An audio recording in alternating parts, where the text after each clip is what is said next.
expires and FSBOs are a great way to expand your sphere of influence. Vulcan's got fantastic data. Now, expires and FSBOs, they can be difficult. They expired for a reason. Okay.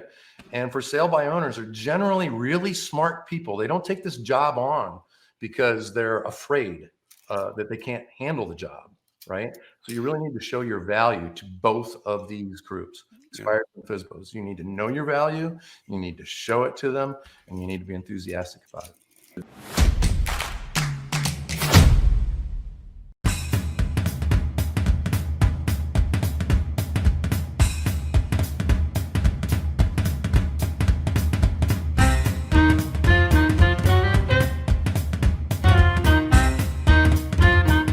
Everybody, it's me, it's Aaron Wittenstein. Hope all is well. We're here with Vulcan7 Roadmap. We're here, we teach you how to take 1, 2, 3, 4 additional listings a week.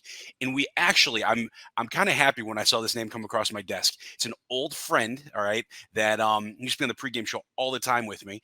And we got my good buddy. Yeah, he's a good buddy. You're a good buddy of mine. You're a good buddy of mine. Tim Hawley from the Ozarks in Missouri. My friend, talk to me. How you doing today? What's the good word? I'm doing really, really great today. Thanks, Aaron. It's beautiful weather outside. Market's active, and we're doing well. How are you doing? I'm doing very well. I'm doing very well. So we were chatting a little bit beforehand. And Tim, how long have you been doing prospecting, lead generation, expireds, for sale by owners, circled? Like, how long have you been doing this for? Since 2016. Yeah, okay. I got my license in 2016, and I immediately started prospecting. Got in touch with Vulcan that year. I've been a subscriber the whole time ever since. And so 7 years, 7 solid years. That's crazy. That's crazy. Yeah. It works. Hey, you got to roll with what works, right? So, right. So kind of talk to me, because, doing anything for 7 years at a high level, right? It kind of has its pluses and its minuses. All right. So can you just walk me through like the progression of where you started, where you kind of went to, where you peaked at, and kind of, up and down a little bit? I would love to. Do you mind if I let my dog out? Yeah, that's perfectly fine. Go right ahead. Time out. I'm gonna let the dog out so that we can actually have a conversation.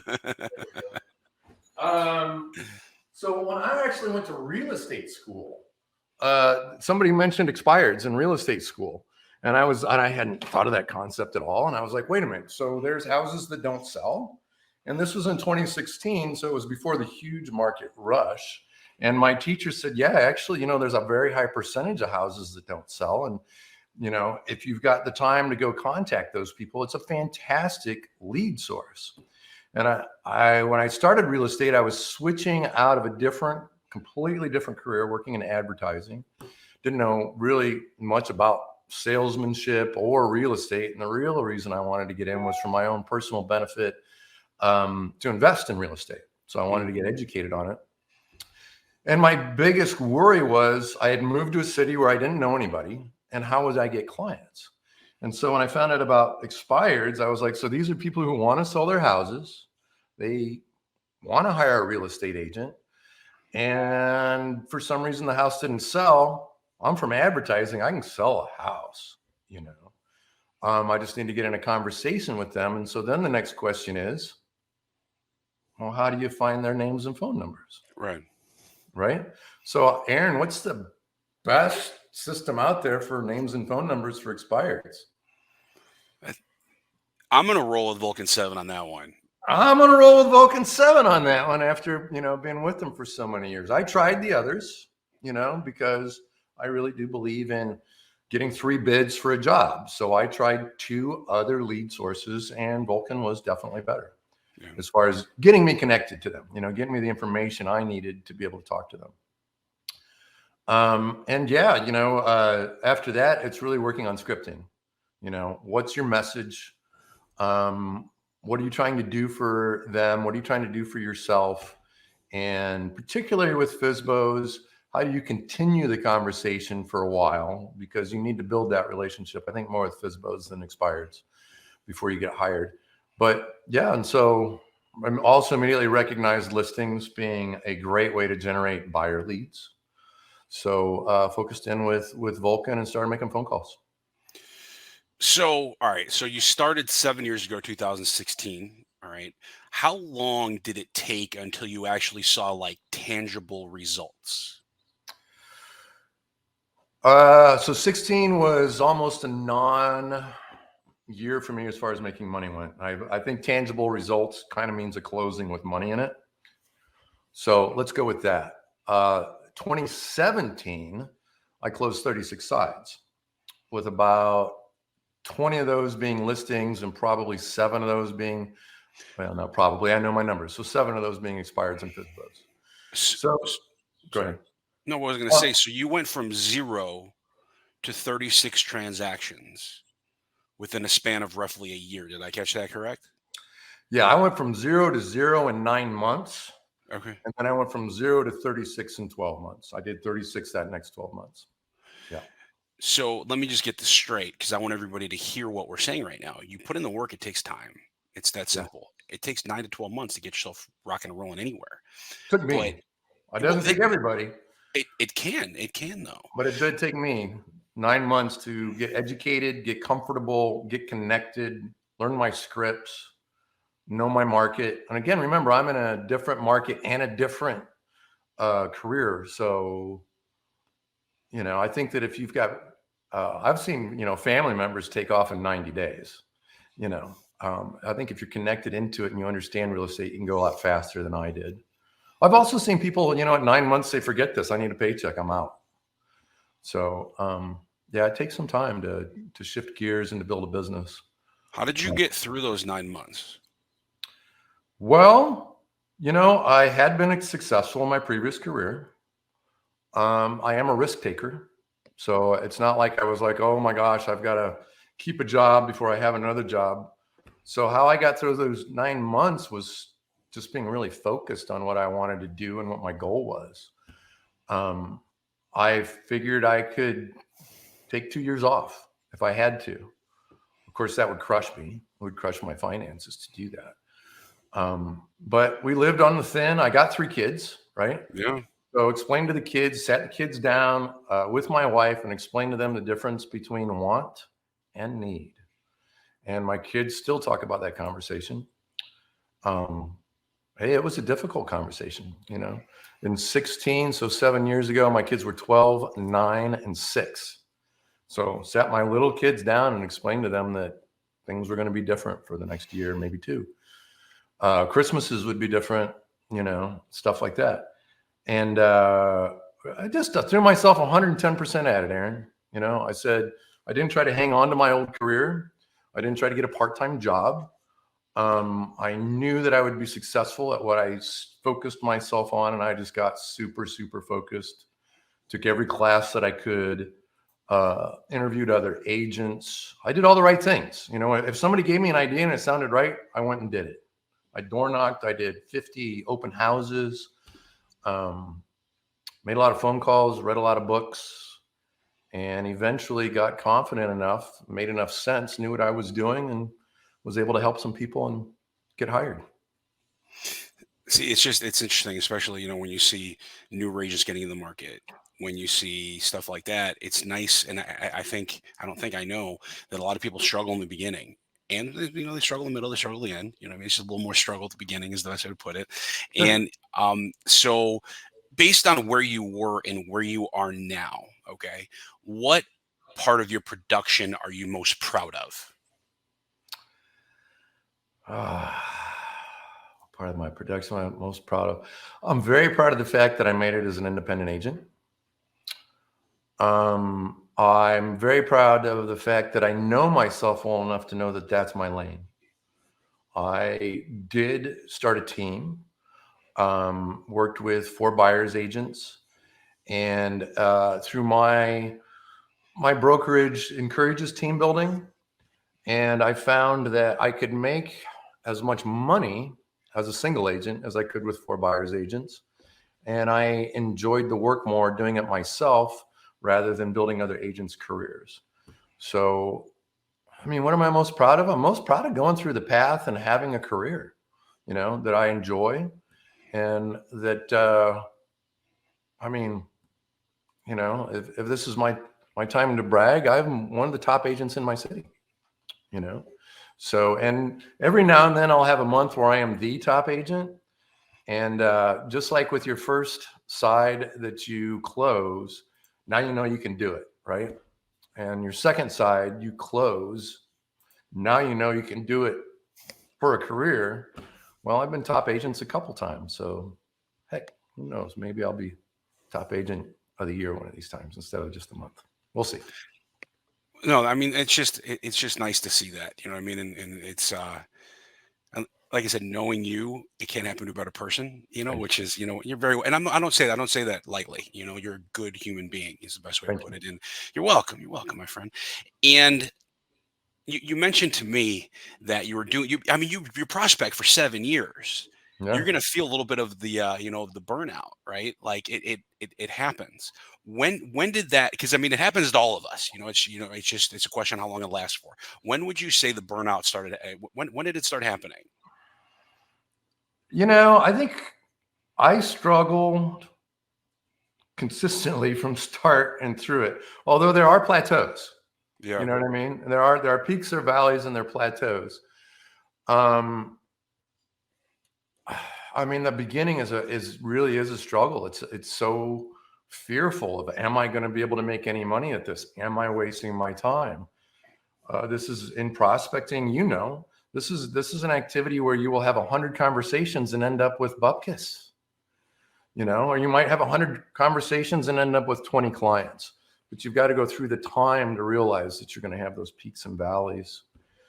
I think where I was able to really take a breath was at about the 3-year period, and I started getting repeat business from previous clients. This was huge for me to have the phone ring, pick it up, and have somebody say, Tim, I would like to list my house with you. We bought the house 3 years ago, we're ready to sell, and can you come over and tell us what it's worth? That's not prospecting, right? That's just getting to benefit from the fruits of your earlier labors. And I got to tell you, in order to get that business, you have to stay connected with your clients too. So maybe that is prospecting, but I don't know. I suppose I probably had a burnout point at around 2021 as we were coming through COVID too. Is this something that I really want to continue? Am I going to have to spend the rest of my life making phone calls, which by the way, you do? And sort of making that decision that's okay. And that there's enjoyment there to be had. I'll tell you, Aaron, I think what really got me over the hump of that kind of burnout though, was in making the phone calls, realizing that I'm there to help the other side. Certainly I'm there as a business for myself, but I remember specifically one day making phone calls and I needed a listing, and I'm just grinding through some Facebook ads, old burned out, dead Facebook seller ads that I'd had some response to see if there was anything in there. And this woman picked up the phone and she was like, oh, I'm so glad you called. I've got such a problem here and I need to move and nobody will buy my house. And she was stuck because her house was located in a floodplain. Mm. And the floodplain had been created by a subdivision that had been built uphill from her. It wasn't her fault. The city wouldn't take responsibility, and she needed somebody who would commit to finding a solution. And that one really was not about commission at all. It was about helping Ruth and getting Ruth moved in with her son, and getting her house sold so that she would have some money to live off of. And that's why I realized that this job really is about helping people. I think you realize that much more when you work with buyers, because you get that benefit of particularly new home buyers moving young marrieds into their houses. But don't forget that people, when they sell their houses, this is about them getting the most money they can out of the biggest investment they've ever made. And it's just, I don't know, it's really, it really helps my heart to be able to look back on the people that I helped. And now I remember a conversation I had with a broker friend of mine in Chicago that I went to high school with. And I was really burned out one day. And I called up John and I said, John, I can't make another call. It's not that the phone's heavy. It's just, I'm done. And he's like, what's going on? And I told him about a client I had that just took a personal dislike to me. I took them about a client that I had that had been a FSBO, that had been a broker earlier, that decided that I was doing things, what can I say, incorrectly. And they made a few calls to my broker about how I was handling the situation. And I was just like, I just wasn't in love with people anymore. And John said, how many homes have you sold? And I said, 65. He says, how many buyers have you worked with? And I said, 78. And he said, of those 65 and 78, how many of those people you actually helped that you wish you'd never met? Well, I'm glad I met them all. I'm glad I was able to help them all. And he said, maybe you need to fire a client every now and then, like this one that's giving you all this grief.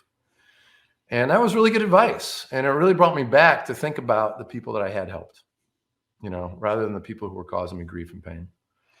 And I think it's important to be aware that you can't help everybody, and it's okay to let them go and give them a referral. Does that answer your question, or did I get off on a tangent? Because, no, that was great. I mean, because the thing is that you know as well as I do, you can be working with 100 amazing people. I don't like calling clients; they're people. You know what I mean? They're not clients; they're people. And you have Right. one bad apple. That one bad apple will take over the other 100 that you're working with at that given point. And I think that's a phenomenal piece of advice. I really, really do. And the thing is that at least I think you'll agree with me, is when you prospect and you're building that business on a regular basis, it gives you the ability to pick and choose who you want to work with, right? Because Yeah. the thing is that is like, you know what? Sally Mae, just not doing it for me. But I can go pick up the phone, and based on my numbers, okay. Are you a numbers person at all or no? I am. I'm much Yeah. more of a proactive person. I mean, I am a Sure, numbers sure. person. I know my numbers, but I'm more about, rather than make 100 phone calls to get 3 pieces of business, I'm more about get on the phone and just be proactive, do the activities. It will Right. work out. When you do the activities, results will follow, right? Exactly. That's a good way. I'm a firm believer, and it actually came up with a good one. It was luck is a byproduct of activity. I think that is fun. I don't know. I think Sure. it's good. I like it. It came up, it came off a Cracker Jack box. So, all right. So I know that, based on the conversations that we're having before, is that you make this prospecting fuel other parts of your life and other parts of your business. Is that correct? Sure. So, Absolutely. So let's talk about prospecting. Let's talk about lead source a little bit and how to expand on that, right? So I got on my wall right here, what's my top 3 lead sources? Sphere of influence, expireds, FSBOs, and farming, and in that order, right?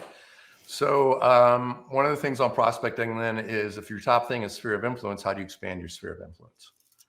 And I had some great advice given to me by a man named Jason Abrams.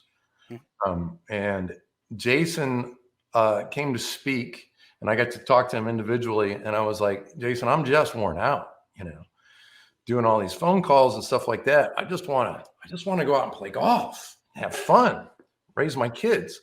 He's like, well, what can you do to turn golf into lead generation? I'm like, well, I've got my friends and they know who it is. And he's like, well, wait a minute, let's just take a real step back. Besides golf, he says, I've given this advice to many people. What are 3 things you love to do? And of those 3 things, what can you do to turn them into lead generation? And he told me a story of other agents who, one of them enjoyed shopping. So she put together a shopping club with all of her friends. And she had like shopping bags printed with her name and phone number on it. And I was like, oh my gosh, I'll start a golf club. I'm in Springfield, Missouri. There's no public golf club here. There's no men's club. Now there's a senior group, but I'm not quite there yet. But nobody wants to play ball down competitive golf. And I do. Maybe there's like-minded people. And that was 2 years ago. Well, a year and a half ago. We just finished our 2nd season. I now have 80 members in my golf club. wow. They all know I'm a real estate agent. I don't have any other real estate agents in my golf club. I'm not sure how that worked out, but not that everybody, I've gotten business out of my golf club, and not that everybody uses me, but if they don't, they get a 2-stroke penalty, which lets the rest of the club know that, there are consequences to your actions. Actions. And it also gives me the opportunity to lead generate without really having to call anybody up and say, do you know anybody wants to buy, sell, or invest, right? Yeah, And they all stick their elbows in the guy, of like, why didn't you use Tim? What's going on? Blah, blah, blah. So, when my wife or somebody says, maybe you're playing too much golf, you should work harder. I'm like, oh, I'm working hard. I'm staying connected. I'm building it. And Aaron, here's an added benefit that I didn't expect was because of my love and my passion for golf and my servant's heart, where I want my members to have a good club to go into. Building that golf club taught me how to build a better business. Makes sense, yeah. Right? Because I got to build my membership. Guess what? That's almost the same thing as building my database. 100%. The activities of it, right. So that's that was an added benefit. Another thing I did is, I'm sure you know about BNI, right? Mm-hmm. Business Networking International. And yeah. I was encouraged to go join a BNI group or start a BNI group a long time ago when I started my real estate business, because BNI is all about giving referrals inside your group. Well, I went and joined Rotary, which is not about business networking or business referrals. It's about community service. And guess what's been the best place for sphere of influence clientele for me is simply donating my time and my energy and a little bit of my money to my community through Rotary. And my Rotarians who have some disposable income and able to help their community, well, they also have nicer houses, right? So to get come list me's from these people, I mean, I can't even tell you. It makes me emotional to think about it, because not only do they make great friends who've made my life better, my friends are putting my kids through college, by simply using me because they like me, know me, and trust me through these, activities that we do with Rotary. So those are two things besides Vulcan that I would suggest for people. If you're looking to grow your sphere, get involved or possibly create something that other people want to be involved with and be the central figure of it. Be the celebrity, the local celebrity. So let me ask you this. All right. This is one question I always ask everybody. New agent, you're sitting at your desk. New agent walks across the wall, knocks on. He's like, Tim, I've heard great things about you. Can I have one piece of advice? What would that piece of advice be? The one piece of advice that I give you is you need to stay enthusiastic. Even if you're not, it'll come. Okay. You need to have a lot of energy. All right. When you go into somebody's house and you sit down at their table to talk to them about the next house they're going to buy or the house that they're living in that they want to sell, you better be a pretty positive person. Okay. And they'll pick up on that energy. If you're a negative person or you're kind of down or you're talking down to them or you're making it about you instead of about them, not so good. I've been hired more times because I would say, because I like to find out too, what made you choose me if there's more people involved. Right. And I'm always told it's your energy, it's your enthusiasm. It's the fact that we felt that you felt you could do the job. So we're going to, so you can do the job. And on top of enthusiasm, make your phone calls and be enthusiastic while you make your phone calls. If you're not having a lot of conversations, Mr. or Mrs. Newbie, you're not going to have a lot of business. You need to have a lot of conversations. And when you feel yourself, saying, oh, I don't know if I can sell your house. You've got this, drainage area next to it. We're probably going to have to listen to the tone of my voice. It's not, hey, let's get this thing sold and get you moved on in your life. Yeah, almost over the top sometimes, which makes sense. It's true, because well, you got to coach them. You got to, I know, you got to pour into them and give them your enthusiasm so that they're enthused too. It's contagious, right? It's absolutely contagious. It's contagious. I've got sitting right here next to me. Can we see that? Raise ambition, not just your own. Raise theirs. Raise theirs. Right? Coach them. It's very true. Fill them full of positive energy. Yeah. All right, my friend, this has been great. This is really, really good stuff. Final words. What do you got? What's your final words before I head out for the day? Oh, I had my first words. Now, what are my final words? You know what? My final words are expires and FSBOs are a great way to expand your sphere of influence. I think that Aaron really knows what he's doing. Listen to him. Vulcan's got fantastic data. Now, expires and FSBOs, they can be difficult. They expired for a reason. Okay. And for sale by owners are generally really smart people. They don't take this job on because they're afraid that they can't handle the job. Right. So you really need to show your value to both of these groups, expired and FSBOs. You need to know your value. You need to show it to them, and you need to be enthusiastic about it. All right, Tim. So someone has a referral in the Ozarks. How do they get in touch with you? What's the best way to get in touch with you? Call Tim Hawley, Hawley. My phone number is really easy, 417-323-2323. That number again, 417-323-2323. Michael Jordan, number 23, 323s. Call me up. I want to know how you got definitely close your deal for you. How much did you have to pay to get that number? $500. That's the best number I've ever seen in my entire real estate career. All right, everybody. Tim, thank you so much. It's a pleasure catching up with you. We need to talk sooner than later. Your energy is just second to none. And everybody, have an amazing rest of the day. Go make some money. Look out for us on Roadmap. Take care. Make your calls. Bye-bye.